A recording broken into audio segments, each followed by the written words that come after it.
Let's talk about ego. Why is it the spiritual traditions tell you to lose your ego? Ego is a label. As Eckhart Tolle says, it's a signpost. It points you to a direction. So if I want to say table, we have a common name we use. That's a table. That would be considered ego, a crystallized identity. When we have always seen a friend or a family member or a coworker or somebody a certain way, and we do pattern recognition with the mind, we label that person in a category of behavior and predictability in order to navigate our brain body emotional engagement on earth here, to make decisions. We do pattern recognition for choice making, and it oftentimes can put us in fight or flight, and if it's non-threatening, in rest and digest. So ego is necessary for earth, where we live. So when we lose our ego, when we go on all these journeys of egoic death, whether, as many people do with ayahuasca, or any aspect of self, a little bit of wine in one day can cause you to detach from ego. It turns the mind off. Wine, alcohol, any of it. Go in excess, we totally turn the mind and body off, don't we?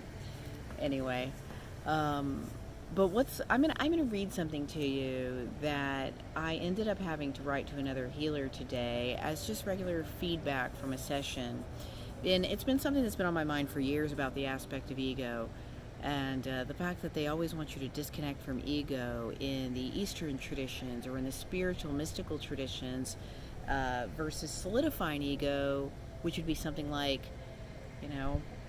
I'm Russell Crowe, or I'm a 4-star general for the Marine Corps. It doesn't really matter. Ego is just a label. It's a job. It's a title. It's a character. It could be mother and housewife. It could be anything. I'm going to read this to you because I want you to hear that when we go into deep surrender, what crisis may happen when we repeatedly die to our own ego. Now, this is the feedback I gave somebody else, but it really is universal feedback. And anyway, it's better read than said because I wrote it better than I could talk right now. When we experience egoic death repeatedly, when we have to die to what we have, releasing it over and over, we often can't find a way through to purpose. The conundrum that sits with us is that we have to choose a new ego, a new identity, or character to play on this stage of life.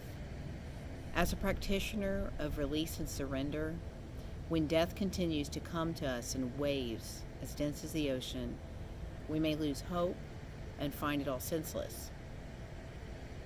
We can all find stability in releasing ourselves deep into the oceanic abyss of flow, literally allowing our embodiment to be fluid and flow.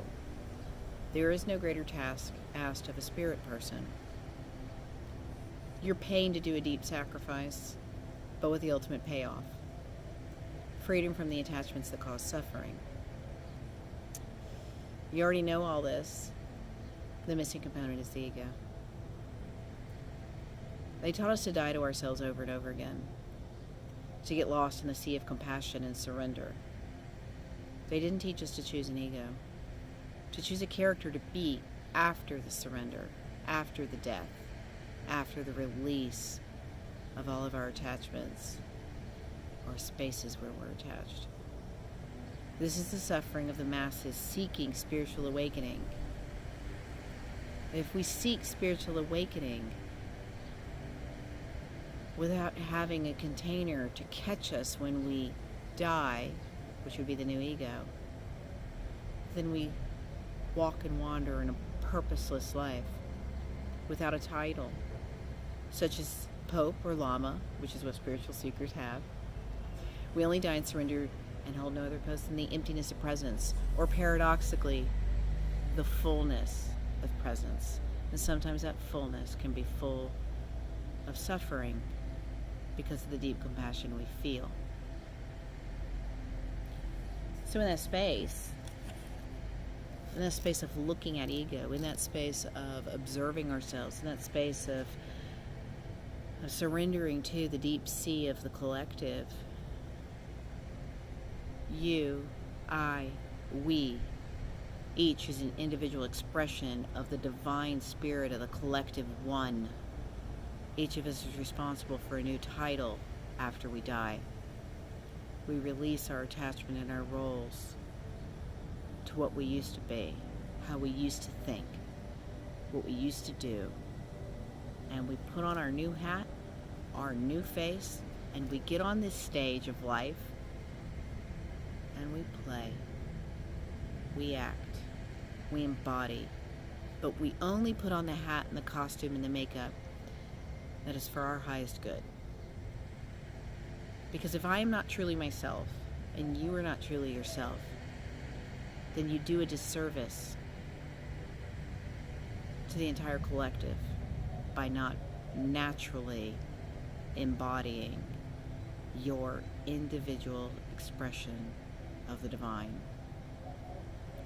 So be a CEO that works at Chevron, work at Disney World dressed up as Snow White, be a janitor cleaning up a middle school, be a gardener, be a poet,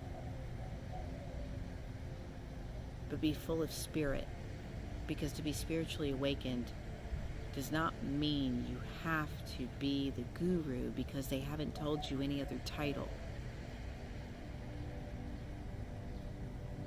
Just do your work, embodied in spirit. And thank you. Thank you for doing your work. Thank you for choosing a new ego. Thank you for going through the cycles of death and rebirth in one lifetime so many times.